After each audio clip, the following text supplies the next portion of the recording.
Bruni, and the show is Youth Empowerment Television Show. It airs live at 1 p.m. Monday to Thursday on PanAfricanTV and on Facebook across the African continent. This afternoon, my show promises to be interesting because you and I will be reviewing the manifestos of the current political party in power, that is the NPP, and the biggest opposition party, the NDC. I would obviously not be doing this discussion by myself. I'll be doing it with Mr. Anthony Mark-Boye. He is the CEO of Cream College. You get to meet him, but after the break. Lest I forget, you can also join the conversation via text message or on WhatsApp on 0209 291707, 0209 291707. Or if you're watching on Facebook, you can leave your comments and your questions, whatever they are, there, and I'll be reading them as the show goes on. I'm taking a quick breather. When I come back, we'll be discussing or reviewing the policies of the NPP and the NDC. Please stay.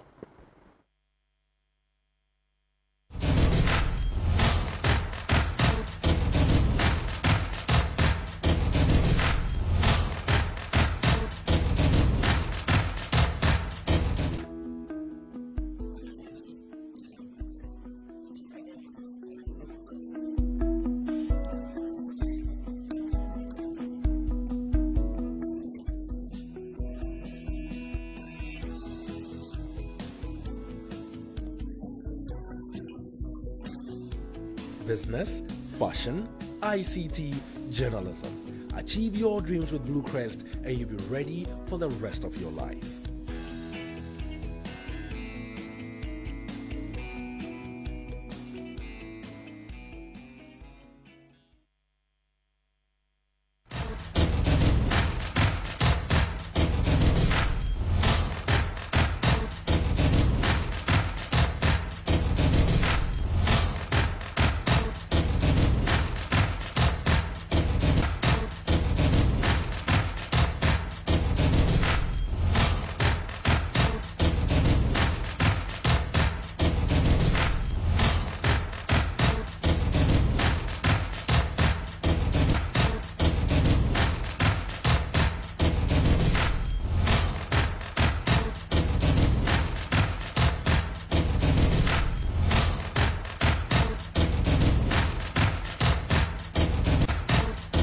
You're welcome back from that quick turn. If you just tune into African Television, this is Youth Empowerment Television Show. Like I said, we'll be reviewing certain portions of the manifestos of the NDC and the NPP. This afternoon, we'll be specifically discussing the economic policies, and I'll be doing the discussion with Mr. Anthony Mark-Boye. Sir, you're welcome. Thank you very much. Okay. How you doing? I'm great. Yourself? I'm doing well. Yeah.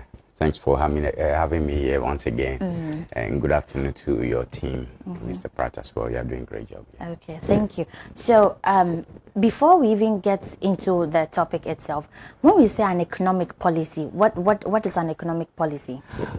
Thank you for the question. Okay. Economic policy simply refers to a plan of action and a series of them, of course, that have as its aim and bettering the economic conditions of the people in a nation. Yeah. And we do that by looking at certain economic parameters or indices or indicators.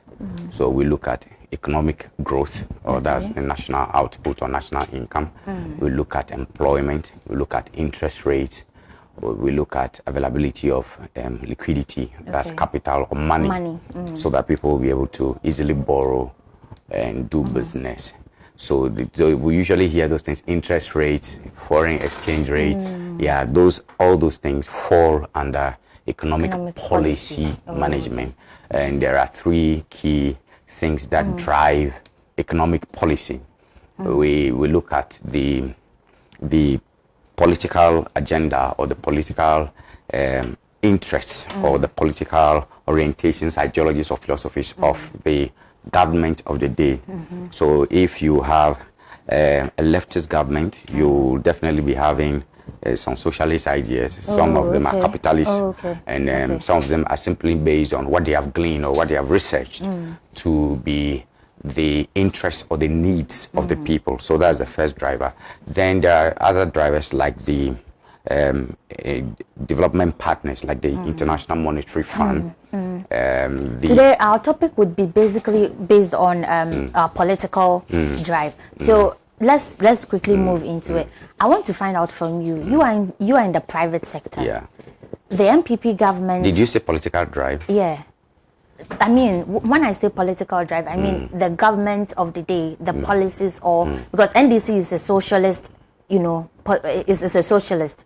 I don't know if you get it. Yes. Okay. And social democrats. Yes, or that's something like exactly that. Yeah. what I mean. So the NPP government promised free education, free SHS, and as it is now, has implemented it, but eliminated the private people. Do you think the NPP government did not do well by eliminating them? And do you think, as a private person, do you think it has had any negative toll on those people in that sector? All right. So the free senior high school policy, it's not entirely an economic policy. Okay. So I will answer, but I will answer reservedly because it's a socio-economic policy, or if you like, a social policy, because the economy itself is part of the society. Yeah, of course.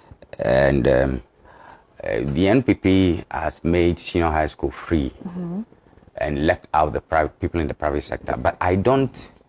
I was going to finish something very importantly before you came in, and that is about this economic policy. For you to be able to ascertain whether an economic policy is good, you have to see the economic policy objective. Okay. You have to know who is driving that objective. Is it the indigenous people? Is it Ghanaians who say they want free senior high school first? I don't know if you have that data. Is it Ghanaians who actually want senior high school to be free, or is a promise that a person made to win votes? That's the first thing. Okay. Then why are people in the private sector asking? They are talking about senior high schools in the private sector. They probably are there because the government sector is not efficient. Okay. They probably are there because they believe that they can get better tuition in there. There definitely are reasons why. For instance, when I started elementary school, I started from private sector because my parents believed that this private school was very good. It's a private individual, good tuition and all that. Yeah. So if these people went in there, you have to ascertain. Doesn't that mean that they have ability to pay? Okay. You understand? It's not for me to say over there, but I'm just going to look at how you look at economics in general. Then the people in the electorate, they can make that decision. Why are the people in the private schools? Is it because they didn't have access to the public sector, or is it because the public sector is choked, is too free, too many people are there, there's too much garbage there? No, but the private institutions are actually complaining, and they are complaining that the government should have also enrolled them on the free, and the NDC is now promising to join the private institutions on the free senior high school. I must understand the logic. Why are they complaining? Are they complaining that is it because the students are not paying, are not able to afford the fees, so they want government to come and help in the payment of the fees? They feel the government, because the government has made free SHS free, everybody has moved from the private school to the... If that's what they feel, and if that's why they would vote for a particular government, so be it. It's not for me to analyze. You can leave those things for the politicians. But I am interested in the quality. Okay. If everything is free, do you honestly believe, at our age, as this is a youth program, do you honestly believe that free things are quality stuff? Freebies, are they quality, and do they last? Okay. You see, if there's anyone to give free education, it should be in Nkrumah. Okay. You understand? All these things come and there will be a truncation and it will end. So yeah, if they think, if that's what they want, and if government is promising that, I can assure you, as in my opinion, as an economist, that is an unwise decision to just make every aspect of education free. If people are in the private sector, it probably should mean that they want quality. It shouldn't be just an issue about free education. It should be quality education. And aside of that, it should be an education that will produce employable skills. But some of these people that are passing through this sector, you will gauge after 5 to 10 years that they would not be able to be employed. It's not like they will not be unemployed, they will be unemployable. Because if the thing is just so free and you bunch a lot of people into it, you produce too many people at a short time, and you ask of employment, graduate unemployment is there. We are still talking about that. Maybe we'll go into that. Yeah, so why are you making so easy and cheap for a lot of people to pass through that system? And what kind of education is it? Just grammar speaking education? What about technical education? You understand? What about people who have specific proprietary skills like footballing, so that we can externalize some of these skills? What about technical skills? What about vocational skills? So I don't think that this kind of free thing is honest. Both ways, whether it's from NDC or NPP, I don't see it as honest. We should be able to have people who want quality education and who want to pay, and there should be institutions that these people can go and pay for. I'm not trying to say some people are in a particular class. I'm not saying they are elite. There are people who want quality tuition. Let them have it without having to try to make everybody pay. Because I don't think everybody wants this thing free. Okay. Yeah. Okay. So moving away from that, I want us to talk about, you know, this thing relates to the economy and the economical growth of our country. The NPP, according to the Amendments Act, the Customs Amendments Act 2020, is trying to abolish, you know, the importation of accident cars or scavenged cars. But the NDC, and then giving incentives to people who do automobile and assemblies, those who assemble cars. But the NDC is promising that when they are voted into power, they will scrap that law off, because their intention is that they want to help people who work at Abosokai, the local people who work in the local automobile companies, to keep working and earn a livelihood. As an economical person looking at the economy of Ghana, which one do you think is best for the country? Thank you once again. And I'll still go back to the framework I was laying for the discussion. Okay. Economic policy must come with objectives. And if there are objectives, then there must be deliverables, there must be timelines, and we should be able to measure. Why were we bringing these accidented cars, salvage cars, or used vehicles to the country? Why were we bringing it? Is it not because certain people could not afford the brand new vehicles? Was that not the idea? Or was it not because there was no credit for people to afford the brand new vehicles that were originally assembled here? That ought to be the idea, because there's no one that is inferior to another. The black is not inferior to the white, and Ghana is not inferior to America, any of those countries that we import cars from.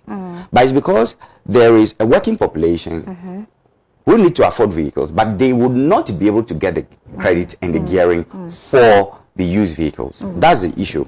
So that is what led to the sector, we call them spare part dealers. Yes. All right. So that led to that industry, that subsector. Now, note that the spare part dealers are not spoilt part dealers. Okay.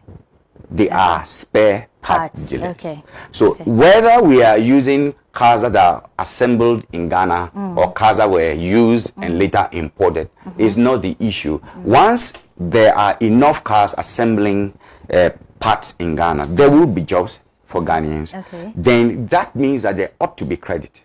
Because when you go out there, only in a car, you know, in this part of our world, when you drive a particular car, then they attach, you are as rich. But it's not like that somewhere. You can have somebody's house on a 1 plot or 2 plot in Dallas somewhere, and there will be 5 cars parking in the compound, because there is credit for it. So that we don't use those things to show off. Even South Africa here is like that. The young guys like this, I travel to South Africa, they're using Benz, BMW and all that, because there's credit for it. So these are the questions. Is government ready to provide credit? If government is ready to provide credit, and all the cars, do they have plans here to do their own assembling? If that is so, it will not affect anybody's work, because the new cars will also have need for parts. Plugs, we buy them new. Lights, we buy them new. It will be the same.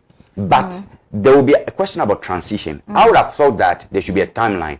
And this thing should always not be an NDC, NPP thing. Let me just get up a little bit and let me stress this. This kind of foolishness should stop. Where somebody goes, I will do this, another person comes and say, I will stop it. Then the idea is that the people in Abosokai will vote for me. It's just foolishness. What is the idea behind stopping those vehicles? Now we call something dumping. If cheap goods are released from a developed country and pumped into another country, and there's a glut there, and there are accidents, and some of the cars are not too good, sometimes some of the cars get bent up, and we think that we have local assembling companies or local manufacturers that can give enough healthy competition to the people out there, why not? But if it is skewed, If it's because one or two government functionaries have interest in certain companies and they want those companies to have big contracts, if that's just what it is, then it is criminal and has to be properly looked at. So yes, why do we have to, you just think about it, why do we have to use a used vehicle of another man if we can get the alternative here and if it can be cheap? You see, so that is it. Now the other issue is that we call something trade restrictions. Sometimes you can restrict trade. It's happening between US and China all the time. We can restrict trade, and it can be a trade restriction strategy, so that some particular brands that are not too good won't come here, so that our local brands will get competitive. But you do not do trade restrictions so violently and radically, because if you restrict trade so radically, we call something retaliation. There will be trade retaliation. There are other things we also need to export to other countries, like our cocoa and all that. And if they also say they are not going to take our goods in their countries, then how do we get foreign exchange? So there must be a sensible and reasonable balance. I believe that something like that should be done if we are going to be civilized people, because that's what happens in South Africa. But it should be done in a very procedural and rational manner, so that nobody will feel progressive. Yes, nobody will feel suddenly out of job, and nobody will think that my spare parts, which is for the old cars, will not be sold. So I think that there should be a time frame. Maybe we see economic policies come with, you have long-term goals, you have medium-term goals, you have short-term goals. These things, we don't talk about them. We just allow these cooks to just be talking NDC, NPP, NDC all the time. At the end of the day, no sense. So is it a short-term goal? Is it a long-term goal? This thing should be done in such a way, then the path will be clear. I think that is not a bad idea. But if it is sudden, it's irrational. Okay, then let me take what you think on this. The government has brought in VW into Ghana, but we already have local people who are manufacturing. We have Kantanka that is manufacturing. Do you think the government has failed local manufacturers in bringing in these people? I mean, these people could have used the support of government instead of bringing other people in to come and compete with them on these grounds. You see, I would not say government has failed. That would be politics. And you know, they'll jump at me right now. Some people, they don't have balanced brains. They'll jump at me right now. So I'm not going to say government has failed. It's not about failure. It's about the economic policy. What I think is that Kantanka, if he indeed is a manufacturer, I think he does his own assembling. I think that thing has to be looked at. His cars have to be ISO certified. Are they ISO certified? Are they International Standard Organization certified? Are his cars, have they tried his cars? Have they been able to use his car, drive all the way through to Cameroon or something? Are you getting what I'm trying to say? These are the issues. Then number two, is it well branded, and is the brand accepted by Ghanaians? Are the parts quality enough, or they are just something from China? These are the issues. It is not just an issue about, well, there's a local person doing there, so let's support the person. The local person can come on the scene, but we need more local people for this policy, including the people around you. Are you getting what I mean? So economy doesn't run that way. If that ought to be done, which I agree, it should be done selectively. We should get good quality people, and we should focus on particular skills that there are jobs for, rather than just making everybody speak English. Put that aside. Now, about the cars again, the parts, the quality, then the cost. Government has to ensure that they liaise with all these local manufacturers and see what subventions and tax incentives they can give, so that what they produce will be affordable. Because I tried to ask for the price of one of those cars. It's so expensive. So the locally manufactured one. Yes, coupled with the fact that where are we driving? Where are we driving to?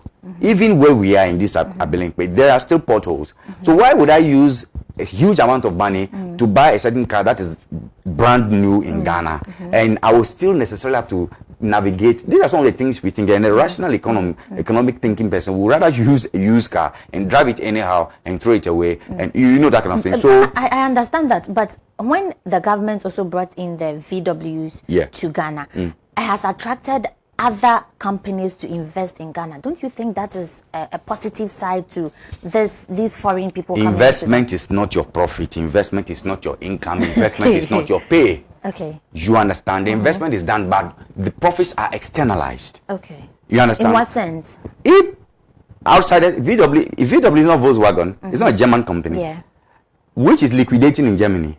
Oh, okay. But it's emptying. When was the last time you saw Golf and those kind of things? It's been long. You understand? VW, Touareg and those kind of things. When was the last time you saw those? But you go and sign an agreement with a company that is struggling to be competitive in Europe. And a lot of the cars have been recalled Okay, then it comes into here and you say somebody has invested in this place. Then your government liaises with them because of VW and one or two interests like that. You ban a very profitable sector. Mind you, those people who export the cars to Ghana, they are Ghanaians. Yeah. There are particular places in Ghana that if you've not been to US, if no one from your family has been to US, you are all failures. That one, let's leave it. It's a very it's a very base argument, but it's true. And these people send the cars to their brothers and all that, and they sell the cars there, and they pay heavy duties. Don't they collect duties at the port for these used cars? Yeah. And even over 8 cars, don't we pay more for over 8 cars? The government has made so much money out of this.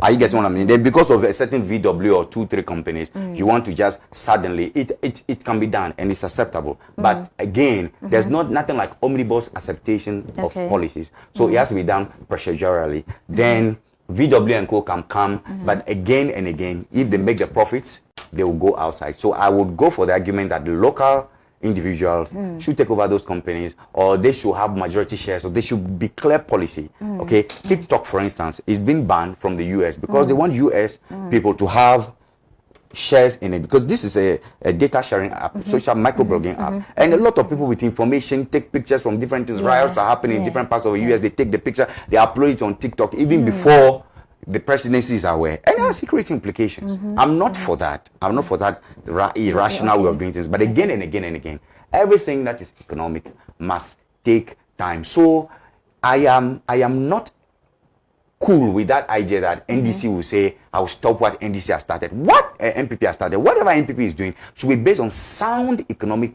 policies, which we all for the country, which and we all for have to accept. Citizens of the country. I beg you, economics is not NDC or NPP. Economics is managing of scarce resources. It's nonsensical.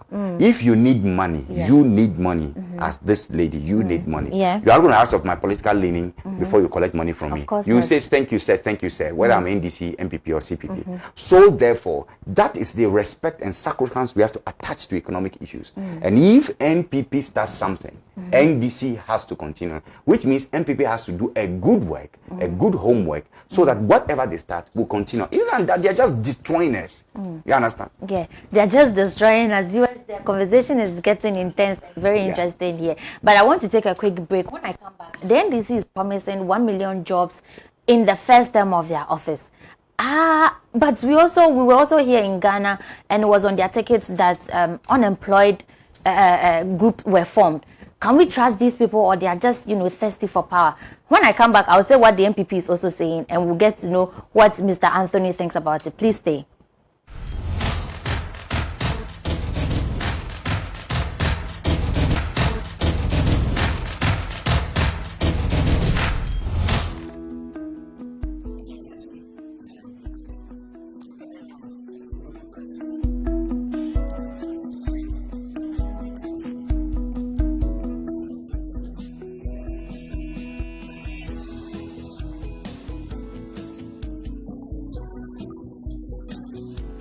Business, fashion, ICT, journalism. Achieve your dreams with Blue Crest and you'll be ready for the rest of your life.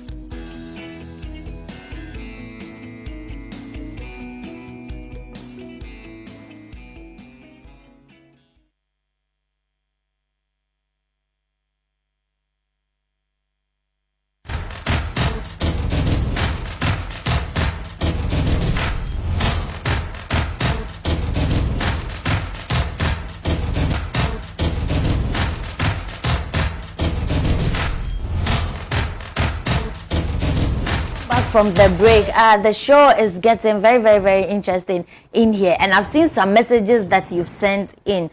It looks as if most people are asking about the Okada. I will talk about the Okada before I leave. Kamanu Samuel says the police personnel is police personnel who is the most cause of motor accidents. I have not gotten to the motor side yet, or the legalization of the Okada yet. I would definitely speak about it before I leave here. But before I went on the break, I was asking Mr. Anthony, I want to know your view on creating of 1 million jobs. He did not just say any jobs, sustainable jobs in his first term of office. That's if he's voted in. Do you think it's feasible, looking at our economy? All right, I will still talk economics. Okay. How many jobs did he create in the first the last 4 years. How many jobs did he create? I'm not aware of that. But I heard it was on his time that unemployed graduates were formed. So I don't know if you were aware of that. Yeah, too. so I mean, these are economic questions. There must be a base for argument. Okay. Nothing irrational. How many jobs did he create in the past 4 years? This government has done 4 years. How many jobs have they created? Okay. It's the economy that will talk. There is no president or presidential aspirant that will wave any magic wand. Then suddenly miracles will start happening. It doesn't work that way. Economy is value. What you have to bring on the table is what you shall be paid for. So if you say you are creating 1 million jobs, how many skilled manpower do we have? Do you have 1 million skilled manpower? And if it's skilled manpower, then how is it going to do that? Now watch. I am not saying 1 million jobs are not possible, but to make it a campaign promise for which you will be voted, for which you will be under pressure to give some sanitary jobs. It's ridiculous. I was listening to Opon Nkrumah, the Honorable, and he was on Joy with another, I think, Dr. Fossen, and they were discussing these issues. And it turns out that the number of people they claim they employed in the NPP included those who were doing CAD, Electoral Commission. When they give you that job for 2 weeks or 2 months, you have been employed. You have been employed. So they added all these things. So won't we wake up one day and put where we're coming from aside, put our tribe aside, put our Ebenez and our Shantiness aside and think? Won't we go and get to a point? If he will say that, he said that arrogantly. I'm surprised that this guy could talk like that. That those who were rolling electoral commission's card, the voters ID card, that is and also the Ghana job. card. That's also job. So question, who defines job? Is it the World Bank who defines job? Is it an academic institution? Is it the economics department of the University of Ghana? Is it who defines job? How do you define job? And what are the kind of jobs we have? So if it says sustainable job, how sustainable is sustainable? Is it sustainable for 3 years? You see, so that is the issue about that. It's possible to create jobs, but we have to see how to externalize our skilled manpower. When you drive now, you see a lot of people playing football, and when they are playing football, you see them behaving like a Samajan. You see all the youth, they're trying to play football. So why won't we establish sports institutions and get people with the skills and sign them out to a lot of premiership? You understand? It should be a big deal. There's a time teachers were going to Uganda from this country, Botswana, Zimbabwe, South Africa, China, of course Nigeria, nurses as well. Now you talk about nurses are asking for their allowance, and some people say we will not pay. I've come to pay. Why nurses? For how many sicknesses, for how many hospitals? How many hospitals are being built from the private sector and the public sector? And so why should all nurses have jobs? So if you can sell some out, like Cuba doctors do, they were in China, you understand? You can externalize some of your trained, skilled manpower to other countries. You have to see countries that have certain need for specific skills that you are having in excess of, and make an attempt. I think this government is doing something like that. I'm not too sure how they are doing it, but they're trying to do something like that. So what I know that this government is doing is they are giving certain entrepreneurs selected numbers. I don't know how they do their selection. They are selecting some and giving out some monies. And some private enterprises or institutions are enjoying tax exemptions. It's nonsense, because the Kufuor government was doing such a thing. Where are the people who collected the money? What's the monitoring? If this government loses election, what's the monitoring? What's the control? How do we make sure that these people are still accountably using this money? Are they dashing them? Is it a gift or what? And in any case, it's not a pitch. It's not ability to speak and convince government functionaries who were not in themselves private individuals in business or successful entrepreneurs. It's not convincing a panel put in place by a president that should give you opportunity. Opportunity should be there for everybody. Like everyone goes to US and gets some money. You understand? Opportunity should be there. Funds should be available, and the criteria for assessing them should be very open, without you coming from this party or that party. These are the objective things we are looking at, not about once in a while come and dash money.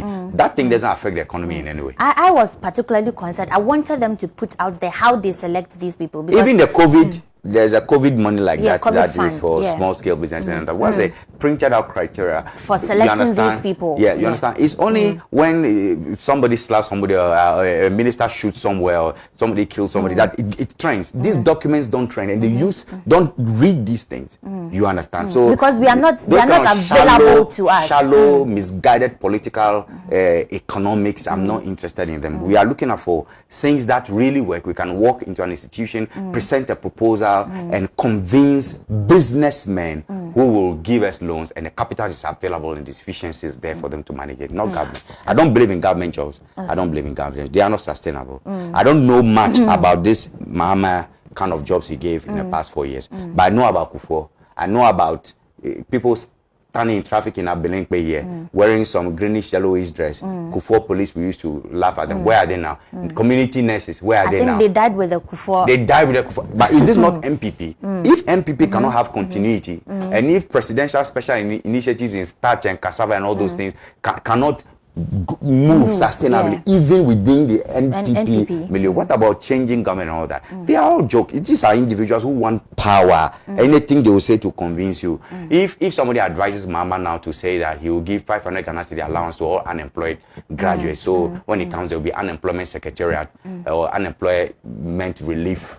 You will say it. I think they've already said something like that, but I don't want to go into that side. So you know a problem. The big thing I want to say that not too many things. I'm not interested in too much of these things. The key thing is that we should stop looking to government. Okay. Are you getting me? We're trying to make small gods out of these individuals who don't have money or who were not in themselves even very rich. They were just faithful to political traditions. They were famous. They kept talking as party communicators. They were leading demonstrations and they became well known. Let me take your personal view on this. One side is giving out promises that one thing that is affecting the youth or disturbing the youth of Ghana is payment of rent. Yes. One political party is saying, I'm going to give affordable houses. The other is saying, I'm going to give tax incentives to landlords so that they can reduce the rent advance. If you're a youth, or the youth who are watching today, if you are to advise us, what would you advise us to do? Both of them are shoddy, but the one who's going to give the incentive to a landlord is unserious. And I don't know which government is saying that. That's anyways. Government has too much to bite and too much to chew. I don't know how to put that in English, you understand? So you don't want to add. The landlords are not private individuals, and how do you give them tax incentives? Does it mean that when you rent a house for 6 months, for instance, then government will not tax them? In any case, are they already taxing them? What are the tax laws? What are the tax laws for rent? When you pay rent, the money goes to the landlord and out goes. So what structure do they have in place to ensure that they were already getting taxes from the people who are paying rent? Even house rent, and if you have property, the rent you're supposed to pay, they are not able to mobilize it. Go and check their income and see whether there's a line for rent, those monies. They are not able to get it. Is the duties, we are depending on outside, depending on US, duties at the port. That is the biggest deal in Ghana. Are you getting what I'm saying? Yeah, even GRA is not doing this work so well. It's everything from outside. That's where the huge money came from. Even Mahama increased in cars. I import cars. He increased the duties on that. The same, we have forgotten, the same Ghanaians, we have forgotten. Then you come back and say you are giving tax incentive. How are you taxing them in the first place for you to give an incentive? There must be a tax law, a taxation policy in the first place for you to come and give an incentive. Where is the law? The law is not working. Don't forget about that. Then as for affordable housing, it's okay, but it should go for government workers. It should go for government workers. Those who are going to be on salary till 60. Till they retire. Yes. Aside of that, it's not for private individuals. Government should rather create an enabling environment like the Kufuor government was doing. Okay. For people to do private businesses and private businesses would thrive. Every 40-footer container at the time of Kufuor government was a business. He brought that idea of entrepreneurship. It really worked. It was a golden age of business. What are we talking about that? Nothing talking about business. All you have to say is you have made Shino High School free. For what? The graduates, I hear the second year students will do 6 months and they'll go to third year. What kind of certificate is that? Will they ever be employed? That is not economics. You don't run economy like that. Allow the individuals, the private individuals, to make enough money to pay their rent without any form of interference. That is civilized economics. I would come to how does the government help individuals to make their own, but people seem to be so interested in the legalization of Okada. Do you think that legalization of Okada would make it safer, and would it even boost our economy in any way? Please, I'm not a lawyer, but the little I know from economic policy is that I don't think that it is an issue about legalization. Okay. That is not how I think. And if the NDC people are listening, and there are lawyers among them, and they think I'm wrong, they can revert. They can correct you. It should be regulation. not legalization. Legalization is making it look as if in every way we are going to make Okada work so everybody can use Okada and pass in front of the Flagstaff House. It should be regulation. Okay. So there must be a law. That law is legislation. So you should legislate. Currently, the only law that makes people have one plaque, that number plate, the blue and white. So it's like they are all private. It's the law is like it's for private use. But now they are carrying passengers and all that. So there should be a regulation. Okay. And the regulation is not a for or against thing. So if these people say they will regulate Okada or they will legalize it, the NPP should not just get up and say, we will scrap it, or will you bring your Okada and come for a car. I heard the vice president say that. That is childish and I'm serious-minded. You understand? When you have opportunity to serve in serious-mindedness and in humility, so that your children, will benefit from the record you have left. That is childish. It is not about replacing Okada or not. There is demand for Okada, and civilized economies run based on demand and supply. For people to be using Okada to go to places that are not motorable, pregnant women hop on Okada at 1 a.m. because they don't have a car, and that's the fastest way they can quickly reach the hospital. I've also had to depend on Okada to bring a spare part to me, and it was useful, though I don't use it. They used it just to do deliveries. So what you need is regulation, and it will come with laws and bylaws. So you do a regulation, then that will be a mother law. Then the municipal assemblies, district assemblies, and the rest will look at their specific situation and see on what route, in what way Okada will be allowable. You understand? So it's not a for or against issue. Everybody must be on board. Why are they having Okada? I realized after this announcement that we really have Okada guys all over the place. Yes. So why are they there? A lot of them. And why are they there? And then I traveled to Nigeria, is there. I traveled to India, Kolkata, is there. They even use tricycles. And in Lagos, Nigeria, where the seat of government is, Ikeja, you don't see Okada. But in the other suburbs, you see Okada. They will not use the main road because the traffic system, the road system is not well designed. While the Independence Nkrumah Road that were built, motorway is still like that. Meanwhile, the middle of motorway is still broad. You can do 2 lanes. You can still do 2 sides. Attached. You didn't do it. Billboards have come. Trasaco and the rest are coming to take all the space. Till when will you realize that you must do an expansion? 70 so many years ago. I mean, when are we going to do better roads? Are you getting what I'm saying? Yeah, I'm getting Until the Clinton N1 agenda came, you didn't have motorway extended to La Paz and the rest. So yes, the road system, the structure of the economy is not conducive for the use of these kind of our cars, all of us parking on the road at the same time. So there must be some form of legislation. You can use Okada, but don't pass in front of Flagstaff House. Don't use this place. This is how long you have to be in school to get a license. Don't go this way, don't go that way. These are the stiff regulations. That is what I think. Okay. Yeah. Let me read the message. The cameraman here is clapping for Mr. Anthony. So let me read this message. It's very interesting. Then I'll come back to him and ask him how does he think the government can help the youth? Because he made that statement that the government should help the youth make money themselves. So let me read this message and come. Good afternoon, Pan-African TV. Your guest has really educated me today. I really like the show. Please tell the government we are fed up of ad hoc jobs. Graduates don't need ad hoc jobs to survive. All NAPCO trainees are crying for permanent employment before elections. The government must appreciate our sacrifices and provide us sustainable jobs before election. Concern NAPCO training. Nanaya. I'm so sorry for Nanaya. So this person says, good afternoon, madam. You didn't bring your name, where you are testing from, or what you want to say. Okay. This person is talking about the EC. I'm sorry, I'm not talking about the EC this afternoon. So, Mr. Anthony, how should the government help the youth of the day to create their own money, create their own businesses, build entrepreneurship things or businesses in this country? Yes, I said them. We just have to itemize them. I said externalize our trained skilled manpower. Okay. If there are nurses, don't wait for them to do demonstrations. The countries that are in short supply of nurses, or there are countries that they don't have good training institutions or teaching hospitals to raise nurses like Kolebu, export them to those countries. Okay. You understand? That is one way it's done. Because we see Lebanese all over, Chinese all over, and it's a conscious bilateral attempt to ensure that we export our manpower. That is one way. Football, have institutions, get the people who are trained and sell them out. Okay. Not they, and the same for music.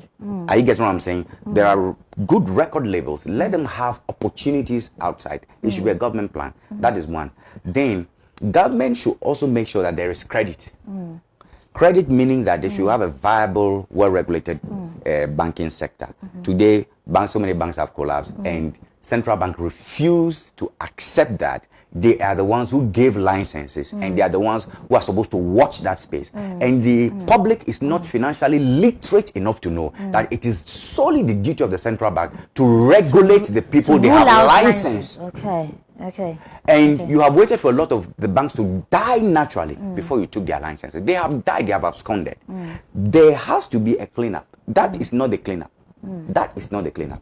Cleanup means that there should be clear policies, regulations to have people have faith in that sector and get people to invest in the sector so that there will be capital. Number three, government should stop competing for money from the public, like making treasury bills, lucrative. Everybody want to buy treasury bill now because every other thing has collapsed. No.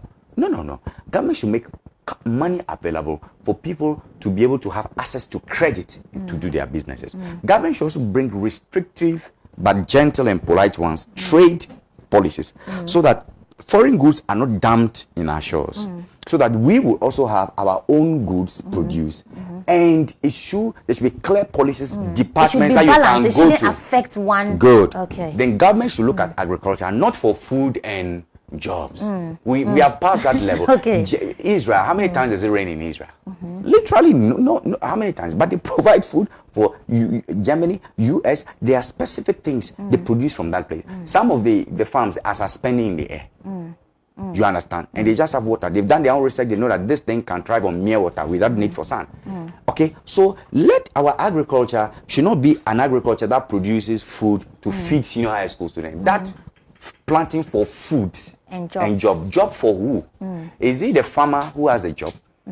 Are you getting me? Let should be planting for food and job, planting for exports, planting to make our local rice industry so competitive that we have literally no need. There was a time in Nigeria you don't have to import. You can't import. Even now, you can't carry rice from Ghana and stow it into that country. Okay. So these are some of the things we are looking at so that the youth can go into farming, make farming lucrative. Okay, and it's not an insult. Are you getting what I'm saying? The kind of science and investment and research that you'll be bringing into that space will make a lot of people want to become agricultural entrepreneurs, to have workers. Then we produce, then we export. And we should be able to go to an export. I don't know what the Export Promotion Council is doing. It should be very easy for you to move and easily export. And there should be so much. So we should move beyond food and job. That thing sounds okay. But a champion has a similar thing like that. Operation Feed Yourself. Those are just cliches that make, we call it striking responsive chords. There are things that skilled politicians can do. They say things to strike responsive chords. Then you vote for them. But these people that want to die in power, want to always necessarily be president. Our time is almost, our time is up. So that is your camera, Mr. Anthony. Today's conversation has been interesting. Let's speak to the youth as we are going. This show seeks to empower the youth out there. You are an economist, so empower the youth who are watching you today. That is your camera. I've made all the points. Okay. My points are very loud and clear. Okay. You do not have to rely on government for everything. And any government that is promising you everything and anything from job to housing, to clothing, to rent, incentive is not serious. Whether it's from this side or that side. I don't talk for NDC, I don't talk for NPP. None of them pay me. What you have to do is to learn to do business for yourself and survive in every space. And government should just create an enabling environment so that they don't make themselves demigod or small gods. That is not how economy runs. Okay, that is not how the economy runs. Thank you so much, Mr. Mark-Boye, for coming on.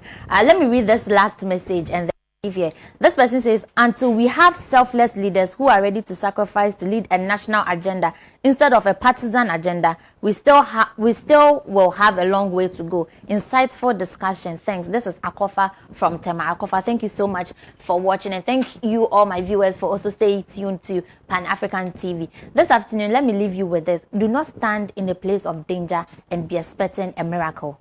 Please, do not go out without your nose mask and your hand sanitizer and be expecting a miracle of you not catching the COVID-19. It is very real and it is out there. Take good care of yourself and enjoy your life. Good afternoon.